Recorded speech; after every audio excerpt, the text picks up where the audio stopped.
Hello नमस्कार, स्वागत है आपका गली ऑन साइड के नए वीडियो के साथ। चैनल को सब्सक्राइब करना ना भूलें और नोटिफिकेशन आइकन की घंटी जरूर दबाएं ताकि हर एक अपडेट आप तक पहले पहुंचे। एक यादगार टेस्ट सीरीज जो कि एक फैंस कभी अपनी जिंदगी से भूल नहीं पाएंगे। इसके बाद टीम इंडिया का अगला मिशन एशिया कप 2025। हालांकि ये सीरीज हमारे लिए बहुत इंपॉर्टेंट होगी क्योंकि ये सीरीज में हम कुछ कॉम्बिनेशंस को टेस्ट करेंगे, परखेंगे और एक फाइनल टीम तैयार करेंगे जो कि इंडिया में होने वाले अगले T20 वर्ल्ड कप के असेसमेंट के लिए बहुत इंपॉर्टेंट होगी। तो अभिनव, हम आपसे जानना चाहेंगे कि आप एशिया कप को किस तरह देख रहे हैं। बिल्कुल नहीं यार भाई, मैं भी इस एशिया कप को एज अ प्रिपरेशन ही देखना चाहूंगा T20 वर्ल्ड कप से पहले। जहां हमारी यहाँ भी आप जी। देखेंगे कि कहीं ना कहीं हमारे एक यंग गन्स आएंगे। सूर्य कुमार यादव जो हमारे नए कैप्टन रहेंगे, उनका पहला ये ऑफिशियल टूर्नामेंट होगा एज अ कैप्टन। तो एग्जैक्टली एग्जैक्टली। उन पे भी काफी बड़ा दारोमदार होगा कि वो कैसा परफॉर्म करते हैं, कैसा खेलते हैं, किस कॉम्बिनेशन के साथ खेलते हैं, किस पेसर्स के साथ खेलते हैं, बुमराह होंगे कि नहीं होंगे। बहुत सारे सवाल है जिनके आंसर अभी आना बाकी है। बट हाँ, ये एशिया कप काफी ज्यादा जी। इंपॉर्टेंट रहने वाला है T20I के पर्सपेक्टिव से अगर देखें तो वर्ल्ड कप से। एग्जैक्टली। हाँ, हालांकि फैंस के लिए थोड़ा मुश्किल होगा क्योंकि वो टेस्ट फीवर में थे पिछले 2 महीने से और T20 मोड में स्विच करने और के लिए, कहीं इसीलिए ना शायद कहीं निहार बीसीसीआई ने भाई, ये गैप दिया है। मैं ये भी जी कहना जी, बोलिए। चाहूंगा कि रोहित, विराट, ये सब बड़े नामों के एब्सेंस में हम लोग ये पहला ऑफिशियल टूर्नामेंट खेलने जा रहे हैं। तो कहीं ना कहीं एक जी जी। गौतम गंभीर के लिए भी काफी बड़ा चैलेंज होने वाला है, और साथ में सूर्य कुमार यादव जी के लिए भी काफी बड़ा चैलेंज होने वाला है कि कैसे वो टीम बनाते हैं और कैसे इस एशिया कप में हमें जिताते हैं। जी, आपने बहुत सही बात हुई। गौतम गंभीर के लिए भी बहुत बड़ा एक असेसमेंट होगा जो कि वो जरूर टिक करने चाहेंगे अपने कोचिंग करियर में।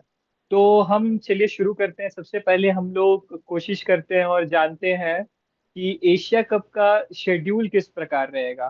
तो एक्चुअली बीसीसीआई ने क्या किया है, मतलब आईसीसी ने क्या किया है कि ये शेड्यूल्स को उन्होंने दो जगह पे रखा है, अबू धाबी में और दुबई में। तो इससे क्या है ना कि इससे एक चीज फायदा होगा कि मतलब हमें बहुत दो लोकेशंस पे नए नए मैच देखने को मिलेंगे। और हालांकि ये टूर्नामेंट ज्यादा लंबा नहीं होगा लेकिन टूर्नामेंट काफी इंटरेस्टिंग और अच्छा होने वाला है। तो हम चलते हैं, बढ़ते हैं हम लोग अपने शेड्यूल की ओर। ओके। तो यहाँ हम देख सकते हैं कि दो टेबल्स के, टेबल ए और टेबल बी में टीम्स डिवाइडेड है। फर्स्ट टेबल में रखा गया है टीम इंडिया, ओमान, पाकिस्तान और यूएई को। और टेबल बी में रखा गया अफगानिस्तान, बांग्लादेश, हांगकांग, श्रीलंका को। तो आप ये टेबल के डिस्ट्रीब्यूशन को किस तरह देखते हैं।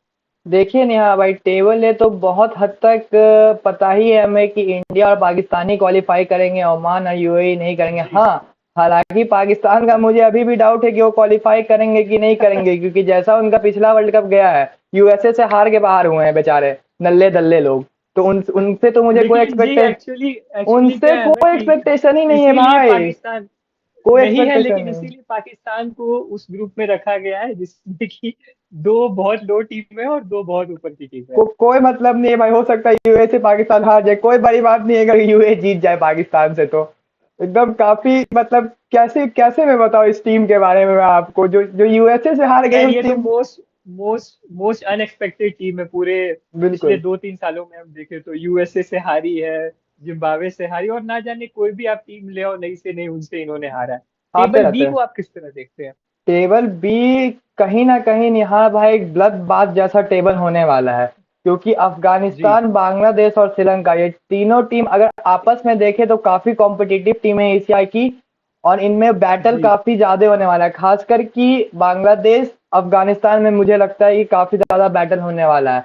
बट अगर मुझसे अगर जी। जी प्रेफरेंस पूछेगा तो मुझे जहां तक लग रहा है कि श्रीलंका और अफगानिस्तान क्वालिफाई करने चाहिए इस टेबल से। एग्जैक्टली। और क्योंकि अफगानिस्तान ने भी काफी क्रिकेट अपनी इम्प्रूव की है पास्ट कुछ ईयर्स में। क्योंकि निहार भाई देखिए, सबसे बड़ा फैक्टर क्या होता है कि अफगानिस्तान के पास कुछ बहुत अच्छे स्पिनर्स हैं। और दुबई और अबू जी धाबी का पिच कम से कम ऐसा है ना कि सेकेंड हाफ में वो थोड़ा स्पिन देता है आपको। तो कहीं ना कहीं जी मुझे जी। लग रहा जी है कि अफगानिस्तान का एक अपर एज है बांग्लादेश से एज एन स्पिनर, क्योंकि उनके पास राशिद रहेंगे, नूर रहेंगे, ये सब अच्छे अच्छे स्पिनर्स उनके पास रहेंगे। जी। और नए नए स्पिनर्स भी कुछ आए हैं, वो तो हम लोग आगे डिस्कस करेंगे उनकी बिल्कुल स्क्वाड पे जब बिल्कुल। चर्चा होगी। अब हम यहाँ देख सकते हैं कि ये 9 सितंबर से शुरू होने वाला टूर्नामेंट दो वेन्यूज में खेला जाएगा, अबू धाबी में और दुबई में। एंड आई गेस ये सारे मैचेस डे नाइट हैं या फिर कुछ मैचेस डे मैचेस भी हैं। शायद मैं कंफर्म नहीं हूँ, मुझे लगता है सारे डे नाइट मैचेस हैं, अच्छा मे बी। अच्छा। तो अगर यहाँ पे हम लोग देखें तो फर्स्ट सीरीज का ओपनर, टूर्नामेंट का ओपनर होगा अफगानिस्तान और हांगकांग से। उसके बाद अगला मैच टीम इंडिया का इंपॉर्टेंट मैच तो नहीं कहेंगे, लेकिन एक मैच है जो सीरीज में हम जरूर चाहेंगे कि जीत के साथ स्टार्ट करें। यूएई वर्सेस इंडिया है, 11 तारीख को देखिए बांग्लादेश हांगकांग है। निहार जी भाई, कहीं ना कहीं मैं कहूंगा कि ये अपनी ग्रुप जो टेबल है वो उतनी कुछ खास ग्रुप नहीं है, बट यूएई इंडिया को हम लोग जी ऐसे देखना चाहिए कि मैक्सिमाइज रन रेट करना चाहिए। इसमें जो नेट रन रेट एनआरआर होता जी। है ना, उसको एग्जैक्टली जितना ज्यादा एग्जैक्टली। हम मैक्सिमाइज कर सके वो करेंगे इस मैच में खास करके। जी मेरा तो सबसे बड़ा मानना है कि 14 सितंबर को जो मैच है उसमें इन पाकिस्तानियों को हमें पूरी बुरी तरह से ठोकना है। ऐसा ठोकना है कि ये जिंदगी भर याद रहे। बिल्कुल बिल्कुल निहार भाई, पाकिस्तानी लोग कहीं से भी कुट कुट कुचाए आते हैं। पिछले बार भी आपने देखा होगा कि कैसे वो कि कहीं भी हार सकते हैं। उनसे मैच होना मतलब उतना कंपटीशन हम रखते ही नहीं है पाकिस्तान से। वो कभी भी किसी भी जी जी पोजीशन से हार सकते हैं। इसका सबसे बड़ा एग्जांपल जो मेलबोर्न में हुआ था T20 आई, कहीं से नहीं लग रहा था इंडिया एग्जैक्टली जीत रहा है, एग्जैक्टली। लेकिन वहां से हम लोग जीत गए क्योंकि पाकिस्तान कहीं से भी और कुछ भी उसके कर बाद सकती जो है। पिछले पिछले वर्ल्ड कप में ही जो हमने विक्ट्री पुल की, मतलब बिल्कुल। उनके रिजवान वगैरह सेट थे और वहां पे बुमराह ने शुरुआत की और उसके बाद और टीम उनकी खत्म। पूरी कोलैप्स कर तो गई। कोई बड़ा बात नहीं। और आपका अगला। आपको आधे मैच में भी जी जी आधे से ज्यादा 80% मैच में हो सकता है लगे कि पाकिस्तान जीत रहा है, लेकिन उसके बाद पाकिस्तान हार सकती है। कोई बहुत बड़ा बात नहीं इनके हारने जी। पे। और हम लोग यहाँ देख सकते हैं कि 15 सितंबर को हमें दो मैचेस देखने को मिलेंगे, यूएई वर्सेस ओमान और हांगकांग वर्सेस श्रीलंका। फिर हम्म। 16 को अफगानिस्तान बांग्लादेश, उसके बाद यूएई पाकिस्तान, अफगानिस्तान श्रीलंका, और ग्रुप स्टेज का लास्ट मैच होगा 19 सितंबर को, जो कि होगा इंडिया वर्सेस ओमान। तो मैं आपसे ओके। ये जानना चाहता हूँ अभिनव जी कि इतने सारे मैचेस में आप मतलब टीम इंडिया का क्या प्रिडिक्शन है आपका तीनों मैचेस को अगर मिलाया जाए तो? देखिए तीनों मैचेस को अगर मिलाया जाए तो इंडिया का मेरा सीधा सीधा प्रेडिक्शन यही रहेगा कि 3-0 से जीते। जी पाकिस्तान भी कोई बहुत बड़ी टीम नहीं है, और बाकी टीम तो भाई अभी संघर्ष ही कर रही है अपने क्रिकेटिंग करियर को, अपने क्रिकेटिंग वर्ल्ड को एक स्टैब्लिश करने के लिए एशिया में। जी जी जी। और आप ये भी देख सकते हैं कि दोनों मैचेस जो है मतलब सारे मैचेस खेले जाएंगे अबू धाबी और दुबई के पिचेस में। और अबू धाबी में हमने जनरली देखा है कि काफी बैटिंग पिचेस होते हैं, और दुबई जो लास्ट चैंपियंस ट्रॉफी भी उन्होंने हेल्ड किया था वहाँ के पिचेस शुरू में पेसर्स को असिस्टेंस करते हैं अर्ली में, और धीरे धीरे वहाँ स्पिनर्स का भी बहुत बड़ा रोल होता है, जो कि आपने चैंपियंस ट्रॉफी में भी देखा होगा। जी जी जी निहार भाई, अगर मैं दोनों पिच पे आऊँ तो पहले दुबई की पिच पे बात करता हूँ। तो दुबई की पिच जैसा कि आपने कहा है कि यहाँ काफी अच्छी ड्राई विकेट रहती है, और कहीं ना कहीं अर्ली ऑन मतलब जो शुरुआत के ओवर्स होते हैं वहाँ जो पेसर्स है उनको थोड़ा स्टीम और थोड़ा बाउंस मिलता है। और अगर बाउंड्रीज की बात की जाए तो साइड बाउंड्रीज उसकी थोड़ी छोटी है कंपैरेटिवली, जो सामने की बाउंड्रीज है वो थोड़ी बड़ी है। और जो एवरेज रन चेज वहां देखने को मिलता है वो 160 170 150 के आसपास ही रहता है। ज्यादा बहुत बड़ा ऐसा हाई स्कोरिंग ग्राउंड नहीं है दुबई का। और कहीं ना कहीं जी जैसे अगर देखा जाए तो ऑलमोस्ट इवनली डिस्ट्रीब्यूटेड होता है, चाहे वो बैटिंग फर्स्ट कर रहे हो या सेकंड कर रहे हो। बट कंडीशंस में ऐसा माना जाता है कि पहले बैटिंग करना थोड़ा सा आपको फेवरेबल कहीं ना कहीं रिजल्ट देता है। जी जी। ठीक है, तो हम लोग आगे ये देख सकते हैं कि आगे ग्रुप स्टेजेस के मैच हमारे, फिर उसके बाद हमें देखने को मिलेंगे सुपर फोर्स के मैचेस, जहाँ पे कि जो कि 20 सितंबर से शुरू होगा और 26 सितंबर तक होगा। दोनों टीमों की टॉप टू टीमें यहाँ पे क्वालिफाई करेंगी और यहाँ पे फाइट करेंगी, और लास्ट मैच हमें देखने को मिलेगा 28 सितंबर को फाइनल में। तो अभी ना मैं आपसे ये जानना चाहूंगा, जो इतने सारे मैचेस हैं ये टू बी अनाउंस्ड है, तो इसमें कैसे डिसाइड होगा कि अगर टॉप टू टीमें दोनों टेबल से जाएंगी तो फिर फाइनल कैसे डिसाइड होता है इसमें, अगर आप दर्शकों को बता सके तो? बिल्कुल बिल्कुल निहार भाई, इसमें क्या होता है पहला ग्रुप जो होगा जैसा होगा उसमें सुपर फोर आएंगे। सुपर फोर का मतलब हो गया दोनों टीम से दो दो जाएंगे। जैसे सपोज मान लीजिए कि दोनों टेबल से। हाँ, दोनों टेबल सपोज से दो मान दो टीम। लीजिए कि टेबल ए से इंडिया और पाकिस्तान गई, और टेबल बी से मान के जी चलते श्रीलंका और अफगानिस्तान गई। तो टेबल वन जी। पे जो एक नंबर पे रहेंगे वो टेबल बी के सेकंड जी। से फाइट करेंगे, और जो टेबल ए ओके के सेकंड पे रहेंगे वो टेबल बी के फर्स्ट से फाइट करेंगे। सपोज कि टेबल वन, ओके। टेबल ए पे एक नंबर पे इंडिया रही, और टेबल बी पे 2 नंबर पे आप समझ लीजिए अफगानिस्तान रही। तो इंडिया अफगानिस्तान का मैच होगा और उससे डिसाइड होगा कि फिर आगे कौन ओके बढ़ेगा। ओके, तो इसका मतलब है कि 25 और 26 are the semifinals of the tournament, right? Kind of एकदम एकदम। या। चलिए, तो ये फिर शेड्यूल तो काफी अच्छा है, मतलब देखने में लग रहा है कि काफी इंटरेस्टिंग टूर्नामेंट होने वाला है ये। अब हम अगर आगे बात करें तो आप ये मुझे बताइए कि पूरा जो चांसेस है, अगर टेबल बी से, टेबल ए के बारे में तो आपने बता दिया कि मुझे, आपको इंडिया और पाकिस्तान श्योर लग रहा है ऑलमोस्ट, क्योंकि दो टीमें अगर देखी जाए तो बहुत कमजोर है इंडिया बहुत के कमजोर है, सामने। एग्जैक्टली और एग्जैक्टली। पाकिस्तान के सामने भी। और टेबल बी का क्या हिसाब किताब आप देख रहे हैं? टेबल बी टेबल का बी में जैसा आपने हाँ, जैसा मुझे लग रहा है कि मैं श्रीलंका को देख रहा हूँ और अफगानिस्तान को देख रहा हूँ। इन दोनों का जी सबसे बड़ा रीजन मेरे ख्याल से इनके स्पिनर्स। श्रीलंका के पास भी काफी जी अच्छे स्पिनर्स, और अफगानिस्तान के पास तो सबको पता है कि राशिद खान, नूर अहमद, एक और स्पिनर है जो मुंबई इंडियंस के लिए भी खेल चुके हैं। तो इनके पास स्पिनर्स एक जी, अच्छे हैं, प्लस उनके पास जो फैजल उल फारूकी और नूर अहमद है, तो ये काफी एक बैलेंस टीम लगती है। एग्जैक्टली। और और उनके पास वो भी है शायद ना, बॉलिंग में एक पेसर बॉलर है, क्या नाम था उनका, उमर जिनका जई। विराट के साथ थोड़ा नहीं नहीं, विराट के साथ थोड़ा अच्छा, मैटर हुआ नवीन था, उलहक का नवीन बात है। उलक। वो बिल्कुल भी बिल्कुल काफी अच्छे बिल्कुल। बॉलर हैं। हम्म। तो उनका चांसेस अच्छा है। तो चलिए हम अपने सेगमेंट, मेन सेगमेंट की ओर बढ़ते हैं, जहां हम डिस्कस करेंगे क्या होगा टीम इंडिया का प्रोबेबल 11। अब देखिए दर्शकों, मैं आपको ये बताना चाहूंगा कि ये जो प्रोबेबल 11, सॉरी प्रोबेबल स्क्वाड हमने तैयार की है, ये एक्चुअली जो 15 मेंबर्स की स्क्वाड नहीं है जो टीम एक एशिया कप से पहले डिसाइड करते हैं। ये हमने 18-19 मेंबर्स का एक रैंडम स्क्वाड क्रिएट किया, कि जितने भी कॉम्बिनेशंस बनते हैं उन पे हम डिस्कस करेंगे, और साथ में हम जानेंगे कि क्या प्रोबेबल स्क्वाड बन सकता है। तो बिल्कुल। अभिनव, हम देख सकते हैं यहाँ पे बैट्समैन में हमने लिया अभिषेक शर्मा, यशस्वी जायसवाल, शुभमन गिल, स्काई, श्रेयस और तिलक। तो आप ये क्या, आपका कहना है इन बैट्समैन सिलेक्शन? देखिए निहार भाई, सबसे पहले तो मैं ये कहना चाहूंगा कि काफी एक्सप्लोसिव हमारा बैटिंग ऑर्डर है। अगर देखा जाए ना निहार भाई, तो जी इन जितने भी बैट्समैन को आप देख रहे हैं, सबके सबका स्ट्राइक रेट कहीं ना कहीं 150 एबव भी है। शुरू करना जी चाहूंगा मैं अगर अभिषेक शर्मा के साथ, तो अभिषेक शर्मा का हालिया पिछला 17 मैचेस में 535 रन जी। है। और कहीं ना उनका स्ट्राइक ओके। रेट जो सबसे मेन चीज है, वो उनका स्ट्राइक रेट है वन। 200 की स्ट्राइक रेट है उनकी, बिल्कुल बिल्कुल 195 अराउंड 200, जो कि बिल्कुल सबसे बिल्कुल। इंपॉर्टेंट होती है एज ऑफ। हम्म। और और वो सबसे काफी अच्छा स्टार्ट देते हैं। और हमने ये भी देखा है, माफी चाहूंगा रोकने के लिए, हमने ये भी देखा है कि उन्होंने इंडिया के लिए सबसे फास्टेस्ट सेंचुरी मारी थी वर्सेस इंग्लैंड, 135 इन 54 बॉल्स, और लास्ट आईपीएल में ही उन्होंने 141 इनिंग्स रन्स की शानदार इनिंग खेली थी वर्सेस पंजाब। तो वो मुझे काफी डोमिनेटिंग प्लेयर देते हैं, और वो स्टार्ट देते हैं तो वन साइड गेम कर देते हैं। बिल्कुल बिल्कुल निहार भाई, मैं अभिषेक शर्मा के बारे में ये भी कहना चाहूंगा कि इंडिया के तरफ से सबसे यंगेस्ट प्लेयर बने हैं जो आईसीसी रैंक 1 आए हैं टी20s में। जी तो ये भी उनकी एक जी जी अचीवमेंट है। एक्सप्लोसिव ओपनर है, 200 का स्ट्राइक रेट रखते हैं। मतलब ये एक ऐसे ओपनर है कि अगर ये चल गए, तो आपको ये सिंगल जी। हैंडेडली कोई भी मैच निकाल के परोस सकते हैं, इसमें कोई भी दुमत की बात नहीं है। और फिर जहां जी तक आपने उनका बिल्कुल सही कहा। लास्ट आईपीएल अगर उनका देखा जाए, तो उनका 14 मैचेस में 439 रन का परफॉर्मेंस रहा है, जहां की उनका स्ट्राइक रेट जी फिर से 200 के ऊपर आया। मतलब वो कंसिस्टेंटली 200 के ऊपर के स्ट्राइक रेट से ही रन मारते हैं जहां भी मारते हैं। तो एक जी, तो उनका देखिए एक्चुअली क्या है ना, कि उनका एवरेज जो है वो 33-34 का ही, लेकिन हम ये अफोर्ड कर सकते हैं कि अगर साइड में कोई 200 की स्ट्राइक रेट दे रहा है तो 35 एवरेज कॉम्प्रोमाइजेबल है, अगर देखा जाए तो। और मैं पहले ओपनर को अभिषेक शर्मा चुन रहा हूं। कहीं ना कहीं सेकंड ओपनर जो हमारे रहेंगे वो रहेंगे यशस्वी जायसवाल।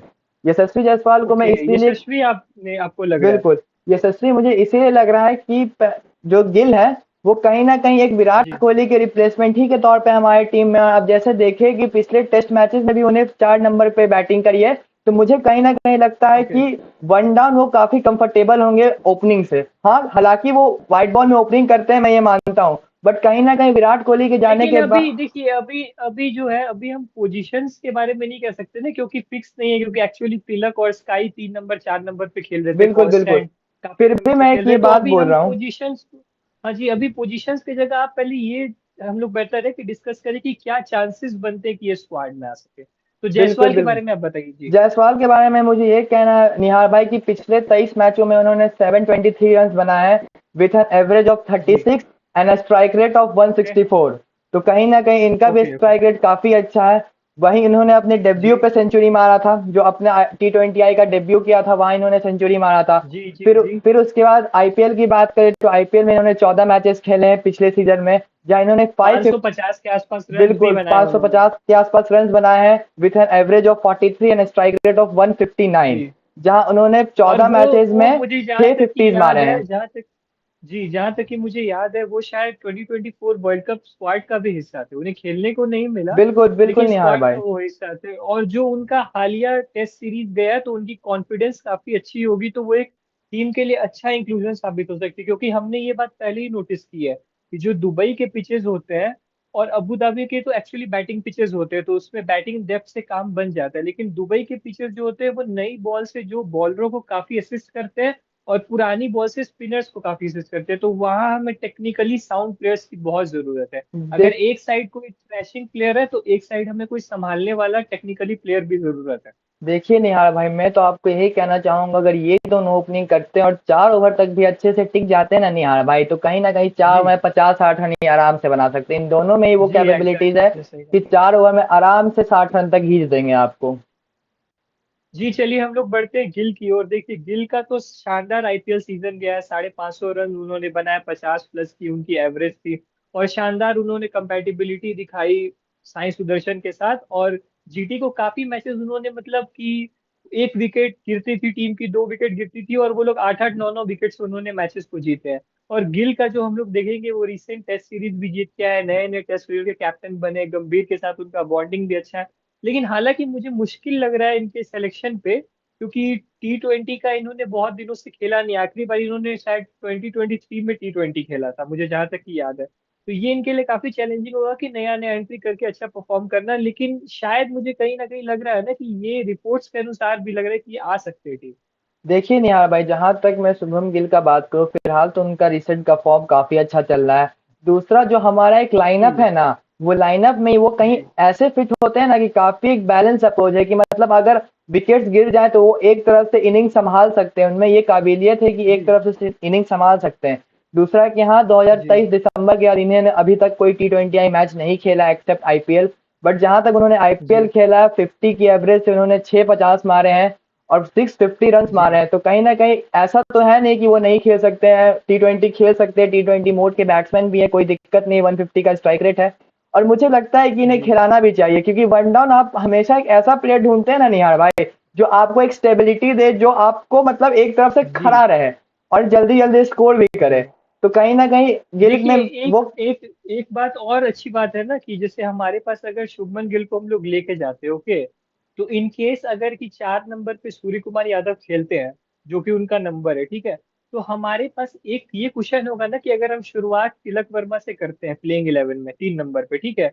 मान लीजिए कि तिलक, वैसे तिलक का परफॉर्मेंस काफी अच्छा रहा है पिछले कुछ मतलब मैचेस में। उन्होंने शायद अफ्रीका में भी 100 मारा था, इंडिया में भी मारा था इंग्लैंड के अगेंस्ट 100, और उन्होंने मतलब मुंबई के लिए काफी सालों से अच्छा परफॉर्म किया। तो लेकिन अगर मान लीजिए कि मेन मोमेंट है टूर्नामेंट में कि शुरू के 2 मैचेस में तिलक स्लो डाउन कहीं हो जा रहे हैं या फिर कहीं फेल हो जा रहे हैं, तो वहां हम गिल को स्वैप करके नंबर 3 का जगह सिक्योर कर सकते हैं। बिल्कुल बिल्कुल बिल्कुल, ये आपने बहुत सही बात कही है। लेकिन मुझे जहां तक लग रहा है ना, कि तिलक वर्मा के ऊपर जी गिल की प्रायोरिटी बननी चाहिए अभी टीम में फिलहाल, क्योंकि लेकिन तिलक का आप अभिनव भाई, लेकिन तिलक का परफॉर्मेंस काफी अच्छा रहा है अगर आप T20 उनका देखें बिल्कुल हाल बिल्कुल फिलहाल में निहार टीम इंडिया के भाई, लिए। ये मैं मानता हूँ कि तिलक का परफॉर्मेंस काफी अच्छा रहा है, बट गिल को मैं ऐसे कंडीशन इसीलिए कंसिडर कर रहा हूँ ना कि उनको वर्ल्ड कप खेलने का, चैंपियंस ट्रॉफी खेलने का एक एक्सपीरियंस हो चुका है। तो कहीं ना कहीं वो टूर्नामेंट जी अगर खेल रहे हैं तो उनको एक टूर्नामेंट का एक्सपीरियंस लेकिन वो हुआ है। देखिए देखिए वो जाती होगी तिलक के साथ। आप बिगिन करो तिलक से, नो डाउट, अगर खराब परफॉर्म करे तो आप गिल को कंसीडर करो, लेकिन बिगिन आपको तिलक से ही करना चाहिए। और अगर हम स्काई पे आते हैं, तो स्काई देखिए कैप्टन है, उन्होंने तीनों सीरीज जिताए हैं हमें लास्ट जो भी है। उनका बैटिंग परफॉर्मेंस आईपीएल में काफी अच्छा रहा, उन्होंने बेस्ट एवरेज शो किया है, आई थिंक 60 प्लस की उनकी एवरेज थी। और उन्होंने 500 के ऊपर रन्स भी बनाया, मतलब मुंबई को कई मैचेस में उन्होंने पोजीशन अच्छा होल्ड करवाया। हालांकि मुंबई अच्छा परफॉर्म नहीं कर पाई इस साल, लेकिन स्काई के कैप्टनसी स्किल्स पे हमें तो कोई डाउट नहीं है। विद द बैट जब एसेंशियल होता है तो वो परफॉर्म कर ही देते हैं, तो स्काई तो पार्ट होंगे ही होंगे। और श्रेयस अय्यर, रिपोर्ट्स के अनुसार पता चला है कि Shreyas Iyer will be the man in all the formats. वो सब फॉर्मेट्स के लिए धीरे धीरे सेलेक्ट होने वाले, और बनता भी है यार।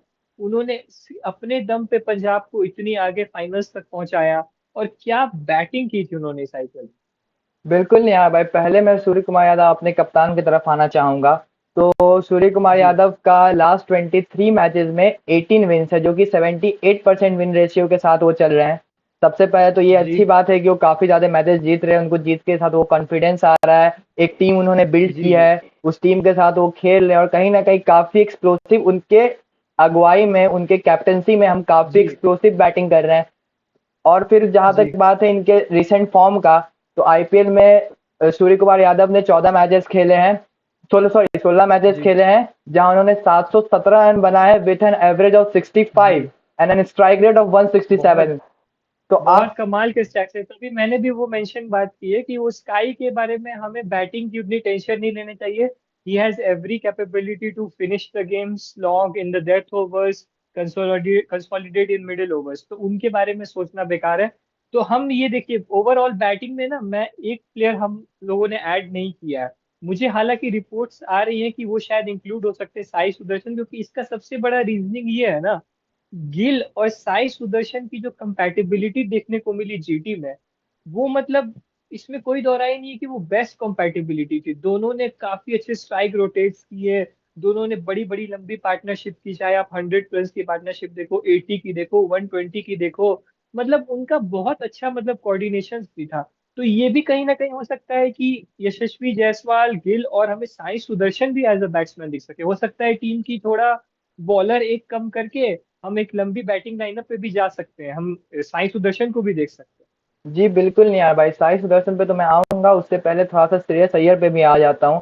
श्रेयस अय्यर का जी। रिसेंट फॉर्म का अगर बात किया जाए तो उन्होंने पंजाब की कैप्टनसी करते हुए पंजाब को सबसे पहले तो फाइनल तक पहुंचाया। तो उनके पास एक्सपीरियंस जी। काफी है। 17 इनिंग्स में उन्होंने 604 रन बनाए हैं, 50 की उनकी भी एवरेज रही है इस आईपीएल में, विथ एन स्टनिंग जी। जी। 175 स्ट्राइक रेट के साथ। तो आप समझ सकते हैं इतने अच्छे स्ट्राइक रेट, अमेजिंग। 50 प्लस की अमेजिंग, और एवरेज। उन्होंने बहुत, वो जिस मैच में चलते थे वो टीम जरूर जीतती थी। दूसरा निहार भाई, श्रेयस अय्यर का ये भी बात है, वो काफी अच्छे स्पिन के प्लेयर हैं। तो अगर कहीं ना कहीं जब हमारी सेकंड बैटिंग होगी रात के जी। समय में, जी। तो उस समय जहां बॉल स्पिन कर रहा होगा तो वहां हमें श्रेयस अय्यर का काफी ज्यादा जरूरत पड़ेगा, जहां वो स्पिनर्स पे काफी अटैकिंग, आपने हमेशा देखा होगा कि श्रेयस अय्यर स्पिनर्स के साथ काफी जी। कंफर्टेबल रहते हैं।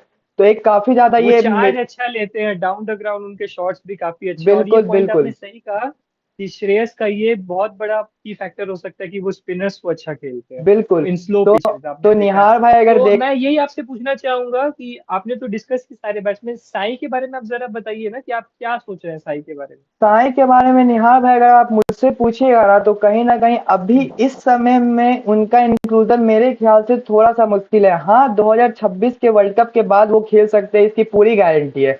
बट अभी इसलिए जी। मुश्किल है ना निहार भाई, कहीं ना कहीं क्योंकि अभिषेक शर्मा ने अपने आप को उस जगह पे प्रूव किया, यशस्वी जैसा लगातार प्रूव करते आ रहे हैं, गिल ऑलरेडी प्रूवन है, सूर्य कुमार यादव आपके लेकिन कैप्टन है। सोशल मीडिया में ना एक डिबेट चल रहा है, इरिस्पेक्टिव कि अभिषेक शर्मा नंबर वन बल्लेबाज है, एक डिबेट बहुत बड़ा चल रहा है सोशल मीडिया में कि मतलब अभिषेक शर्मा की जो बैटिंग स्टाइल है, कंपैटिबिलिटी है, वो टेक्निक है, लोग कह रहे हैं कि साई सुदर्शन टेक्निकली ज्यादा साउंड है। उन पिचेस पे जहाँ गेम स्लो डाउन हो सकता है या लंबा खेलना हो, वहाँ साई ज्यादा अच्छा कंसोलिडेट कर सकते हैं एज कम्पेयर टू अभिषेक।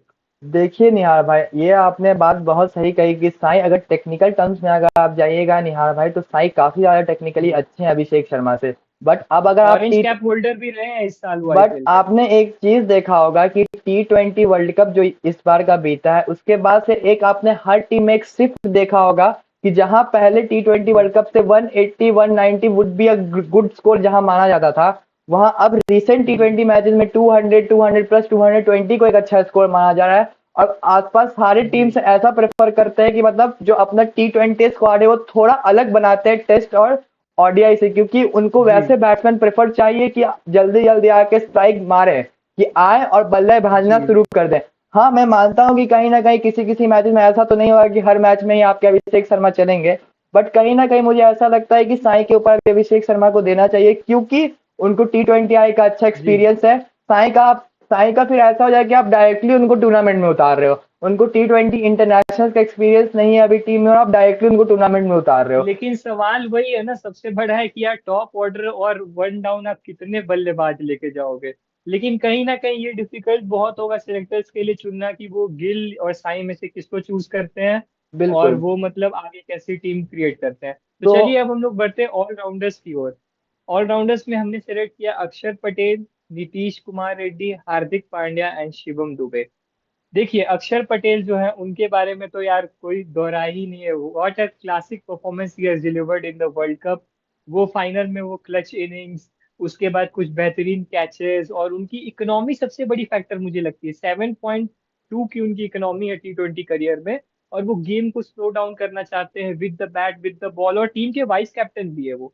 तो आप अक्षर पटेल का इंक्लूजन बिल्कुल देख रहे हैं ना इस टूर्नामेंट में? बिल्कुल, बिल्कुल निहाल भाई, अक्षर पटेल का इंक्लूजन इस टीम में होना ही चाहिए और इसका सबसे बड़ा कारण ये है ना निहाल भाई, कि अक्षर पटेल काफ़ी अच्छे स्ट्राइक रोटेटिंग प्लेयर है, तो आपको जल्दी-जल्दी एक तो वो रन्स बना के देंगे और दूसरा उनमें सबसे जी खूबी ये है कि अगर मान के चलिए आपके अर्ली विकेट्स गिर जाते हैं, तो कहीं न कहीं अक्षर पटेल जी वो एक बैट्समैन आपको नीचे कुशन देंगे, जो आपको बैटिंग करके कुछ रन्स निकाल के दे सकते हैं उस मैच में, जिस मैच में आप जी। थोड़ी-सी। और कई बार जरूरत पड़े तो हम उन्हें फ्लोटिंग ऊपर भी करवा सकते हैं। बिल्कुल, बिल्कुल। और जहाँ तक बात है उनकी इकॉनमी की निहार भाई, तो काफ़ी शानदार 7.5 का इकॉनमी टी20 में आज के जनरेशन में होना बहुत बड़ी बात होती है। जी और जैसा पिछला बहुत आईपीएल, जैसे पिछले 2 साल से आप आईपीएल का ट्रेंड देख रहे हैं जहाँ इतने सारे रन्स लग रहे हैं, वहाँ भी अक्षय पटेल का इकॉनमी सिर्फ 8.4 का है, व्हिच मीन्स कि वो काफ़ी अच्छे बॉलर हैं, सिर्फ अच्छे ही बॉलर नहीं है, काफ़ी जल्दी और जी। काफ़ी कम रन दे के वो ओवर्स निकालते हैं।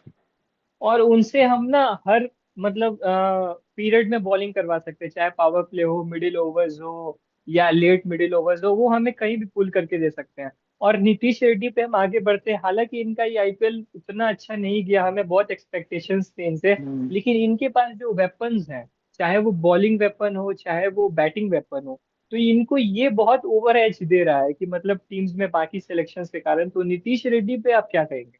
देखिए निहार भाई, नीतीश रेड्डी पे मैं एक चीज जरूर कहना चाहूंगा कि अगर हार्दिक पांड्या खेलते हैं तो इस टीम में आपको नीतीश जी रेड्डी की जगह नहीं मिलेगी।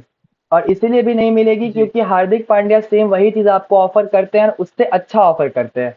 जहां तक मैं आना जी चाहूंगा रेड्डी के बारे में, तो उनका भी छोटा कैरियर है, 4 ही मैचेस खेले हैं, बट 4 मैचों में उन्होंने जी 90 रन मारे हैं with an average of 45 and an strike rate of 180। जी जहां की उनका सबसे शानदार प्रदर्शन उनके डेब्यूट मैच में आया था जो कि बांग्लादेश के अगेंस्ट था, 34 बॉल में 74 रन। तो कहीं ना कहीं ये चीज तो ब्यूटीफुल। जरूर दिखाता है कि वो काफी एग्रेसिव बल्लेबाज और बल्लेबाजी कर सकते हैं। बट अगर हार्दिक पांड्या खेलेंगे ना यार भाई, तो मुझे लगता है कि कहीं ना कहीं वो एक जी सेकंड ऑलराउंडर अगर हार्दिक पांड्या के रिप्लेसमेंट के तौर पर ही खेलते हुए दिखेंगे आपको।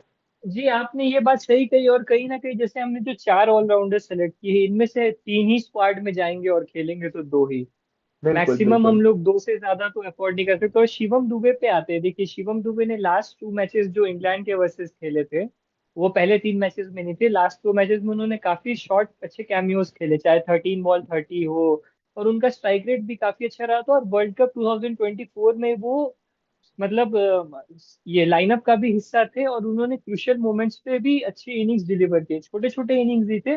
और विद द बॉल भी वो ऑफर कर सकते हैं। तो एक शिवम दुबे को एज अ सिलेक्शन आप कैसा देख रहे हैं?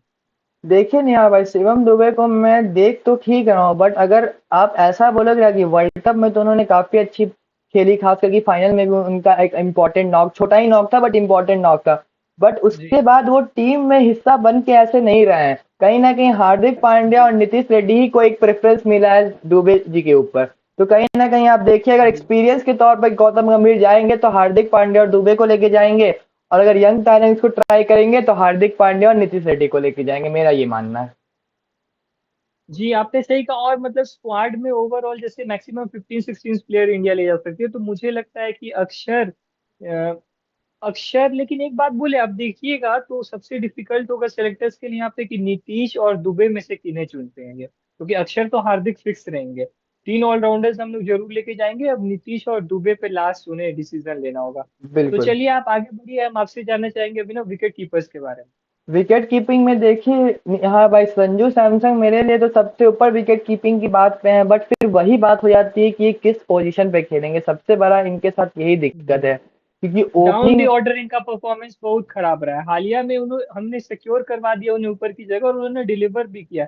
लेकिन संजू के साथ सबसे बड़ी प्रॉब्लम ये हो जाती है ना कि यहाँ फैंस मुझे गुस्सा आज हो जाएंगे फिर मेरे पे, कि यार वो ना कंसिस्टेंट उतना नहीं है। वो बंदा मार सकता है 2 मैचों में लगातार सेंचुरी, उसने 5 मैचों में शायद 3 में भी सेंचुरी मारी है हालिया। लेकिन कंसिस्टेंसी ना उसकी कभी ना कभी स्केयर करती है।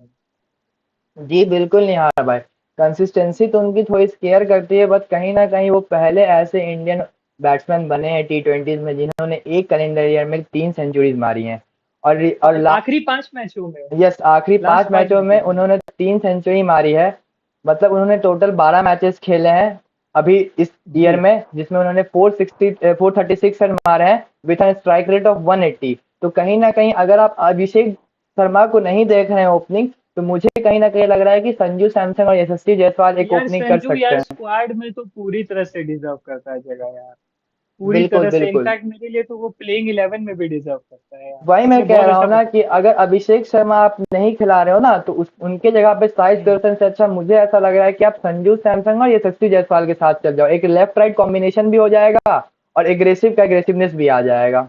लेकिन आपने सही कहा, लेकिन अगर मुझसे पूछिएगा ना कि अगर टूर्नामेंट को स्टार्ट किस तरह करना है, तो मैं तो अपने पुरानी जोड़ी पे ही जाऊंगा, जो काफी जमी हुई जोड़ी मुझे दिखती है, सैमसन और अभिषेक शर्मा की जोड़ी।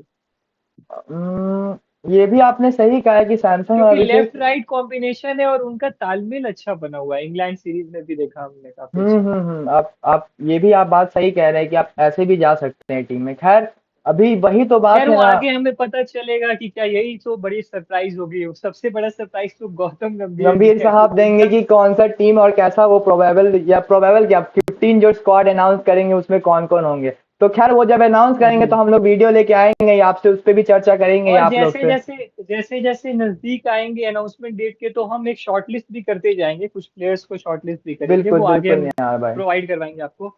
तो मैं मेन आता हूँ ध्रुव जुरेल स्लैश जितेश। देखिए, ध्रुव जुरेल टीम इंग्लैंड के साथ जो सीरीज हुई थी उसका हिस्सा थे। विद द बैट उनका वर्स्ट परफॉर्मेंस रहा है, 10 रन से ज्यादा वो 3 गेम्स में नहीं बना पाए, इंडिविजुअली देखा जाए तो हर गेम्स में। आईपीएल में वो फिनिश नहीं कर पाए मेन मेन मैचेस में। कितने मैचेस में तो आप कहते थे कि यार ये राजस्थान निकाल रहा है, और मैं आपको कहता था कि देखिए ध्रुव बैटिंग कर रहा है, एंड में आके मैच चोक कर देगा वो ध्रुव। उसने राजस्थान के लिए मैचेस चोक करवाए।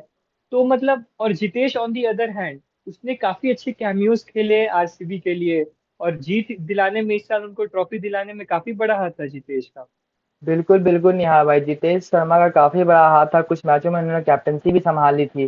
तो जितेश शर्मा एक अच्छे ऑप्शन हो सकते हैं, बट ध्रुव जुरैल का जहां तक आप बात कर रहे हैं ना निहार भाई, तो मैं ध्रुव जुरैल से पहले ये सिमरन हेटमायर पे आना चाहूंगा। कहीं ना कहीं उनका खराब परफॉर्मेंस ना राजस्थान के लिए एक वो बन गया था, क्योंकि जुरैल ने बीच बीच में अच्छी पारी खेली थी, क्योंकि मैं जहां तक बताऊं तो 14 इनिंग में 333 रन बना जी। है with an average of 37 and strike rate of 156। तो जी कहीं ना रन्स कहीं बनाए थे, लेकिन वो खड़े रह उस जाते थे पोजीशन पे लिटमैयर के साथ।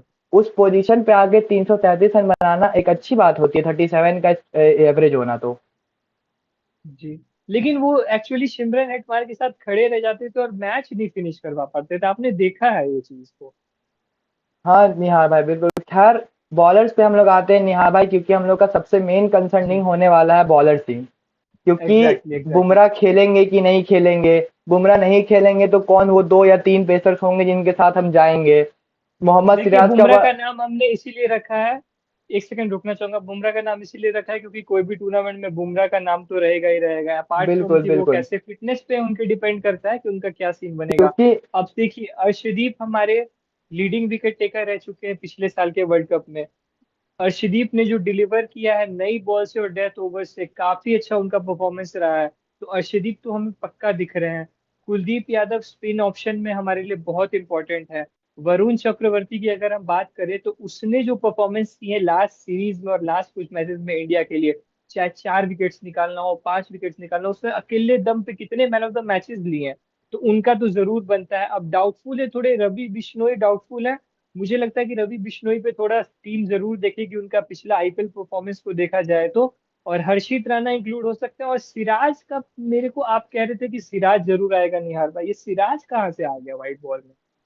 देखिए निहार भाई, सबसे पहले मैं सिराज ही पे आना चाहूंगा। एक्चुअली सिराज इसीलिए व्हाइट बॉल में आने का मुझे ये प्रोबेबिलिटी लग रहा है, क्योंकि अभी वो काफी अच्छे रिदम में और काफी अच्छे फॉर्म में लेकिन चल उनका, रहे हैं। हाँ एक मिनट, उनका रिदम सच में बहुत अच्छा रहा है, और यार वो रातों रात सुपरस्टार बन चुके हुए इंडिया के। बिल्कुल बिल्कुल। और निहार भाई कहीं ना कहीं जसप्रीत बुमराह अगर नहीं रहेंगे, मोहम्मद सामी का भी लगभग लगभग ऐसा ही कंसर्न रहता है इंजरी को लेकर।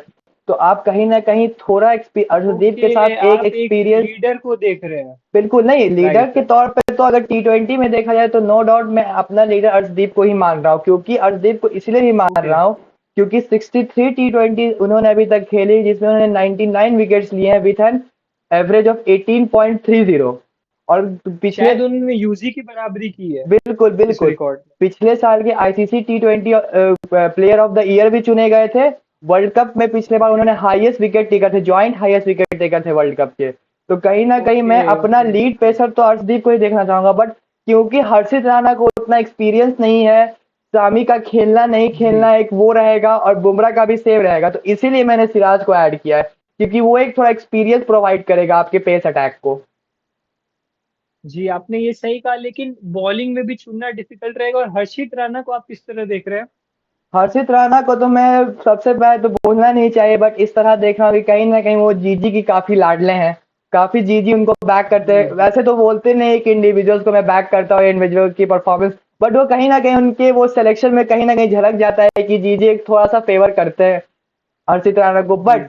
कहीं ना कहीं हर्षित राणा के साथ भी एक बहुत अच्छा रिकॉर्ड जुड़ा हुआ है कि वो एक ऐसे प्लेयर जी है जो कि 3+ विकेट अपने डेब्यूट T20 में, डेब्यूट ओडीआई में और ओके। डेब्यूट टेस्ट में लिए 3+विकेट्स। तो ये उनके साथ एक अरे रिकॉर्ड यार, है। ये तो कमाल का रिकॉर्ड है उनके साथ। तो खैर, बिल्कुल। अब बॉलिंग पे हम देखेंगे क्या बनता है, किस तरह और बनता है। तो मैं बेसिकली क्या है ना कि सबसे बड़ा, अब देखिए हमारा जो क्वेश्चन बनेगा कि पिचेस जो हमारे हैं अबू धाबी और दुबई के, जो हमारे पिचेस है, ओके, अबू धाबी और दुबई के हमारे पिचेस हैं, तो उनसे क्या होगा कि हमें मूवमेंट भी देखने को मिलेगी नई बॉल से दुबई के ग्राउंड में, ठीक है। और उसके बाद हमें स्पिनर्स का भी इंपॉर्टेंस होगा, तो मतलब मैच काफी इंटरेस्टिंग होने वाला है और सिलेक्शन भी काफी इंटरेस्टिंग होने वाला है। तो आप मतलब, मैं तो यही कहूंगा कि दर्शकों से भी मैं जानना चाहूंगा कि उनका प्लेइंग 11 क्या रहता है, वो कैसा कॉम्बिनेशंस को देखते हैं। और आशा करते हैं कि हम ये टूर्नामेंट जरूर जीतें और इसमें अच्छा परफॉर्म करें। तो इसी नोट पे हम आप सबसे विदा लेना चाहेंगे। आशा करते हैं वीडियो आपको काफी पसंद आया होगा। Do like, share and subscribe. Welcome to gully on side.